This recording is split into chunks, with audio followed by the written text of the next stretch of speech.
Yo la famille, c'est BR10, aujourd'hui on se retrouve pour une toute nouvelle vidéo. La Coupe du Monde arrive très rapidement, beaucoup de blessés, beaucoup de joueurs sont indisponibles pour l'équipe de France, mais on va quand même essayer de faire notre 11 idéal pour aller gagner cette Coupe du Monde.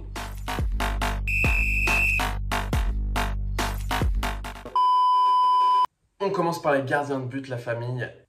Pour rappel, on joue en 3-4-2-1 sous Didier Deschamps, même si de temps en temps on va pouvoir jouer en 4-2-3-1. Pour moi, la meilleure composition possible avec nos joueurs, c'est le 3-4-2-1.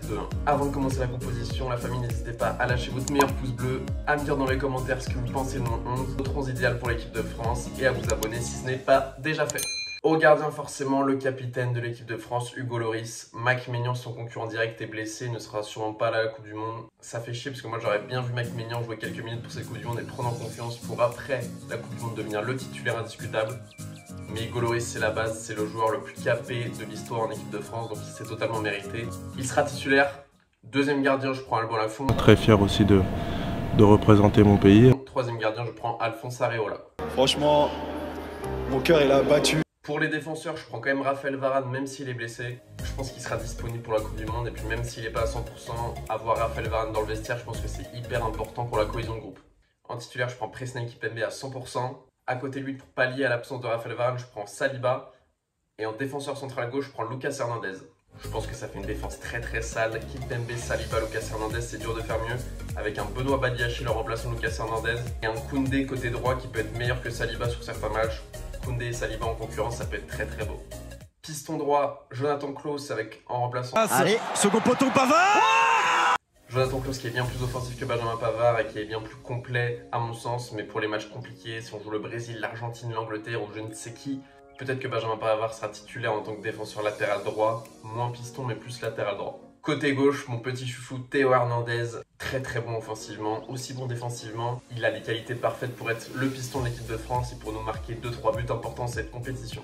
En doublure, Ferland Mendy, il vient de gagner la 14e Ligue des Champions du Real de Madrid, il est titulaire au Real, je pense que c'est normal qu'il soit dans cette liste de la Coupe du Monde. Donc pour les défenseurs, c'est terminé, on a une très belle défense, en espérant que Raphaël Varane soit apte pour le jour J. On passe au milieu de terrain, la famille. Le milieu de terrain, ça va être très compliqué. N'Golo Kanté est absent, Paul Pogba est absent. Il y en a sûrement d'autres que j'oublie, mais vraiment, le milieu de terrain qui est souvent la force de l'équipe de France, là, ça va être vraiment compliqué. Donc mes deux milieux titulaires dans ce 3-4-2-1, ça va être Aurélien Tchouaméni et Eduardo Camavinga. Il y en a un dont je suis sûr qu'il sera performant, c'est Aurélien Tchouaméni. Par contre, le second, Camavinga, je sais pas trop, parce qu'en équipe de France, ces derniers temps, il a un peu de mal.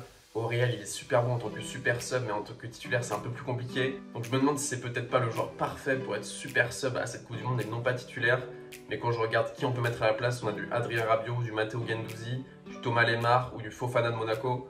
Donc je sais pas. Donc Aurélien Tchouaméni 100% titulaire. Et à côté, pour moi, il y aura un turnover entre Matteo Guendouzi, même si ça me fait mal en tant que Parisien, Thomas Lemar peut-être s'il est sélectionné, Fofana, Adrien Rabiot et donc Eduardo Camavinga.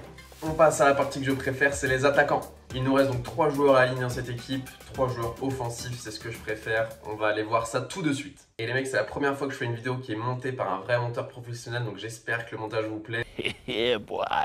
Pour le numéro 10, il y a 2 joueurs qui sont en concurrence, Antoine Griezmann et Christopher Nkunku. Et pour moi, ça sera Antoine Griezmann. Christopher Nkunku, c'est un joueur que j'admire, c'est un joueur qui est très bon. Et pour moi, ça va vraiment être l'un des meilleurs dans le futur.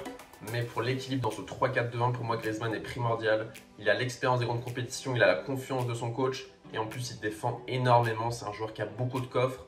Et pour moi, dans cette composition d'équipe, Griezmann est vraiment indispensable.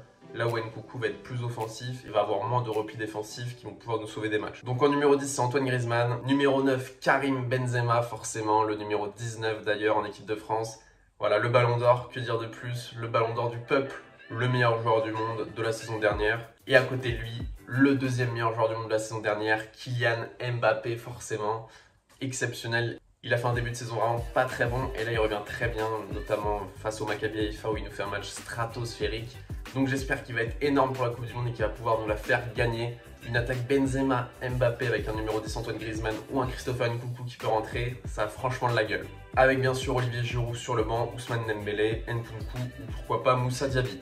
Franchement, ça fait une très belle équipe et je pense qu'on va aller gagner cette Coupe du Monde, du moins je l'espère. Dites-moi ce que vous en pensez dans les commentaires, est-ce que vous croyez en nos chances de remporter cette Coupe du Monde malgré ce milieu de terrain un petit peu défaillant?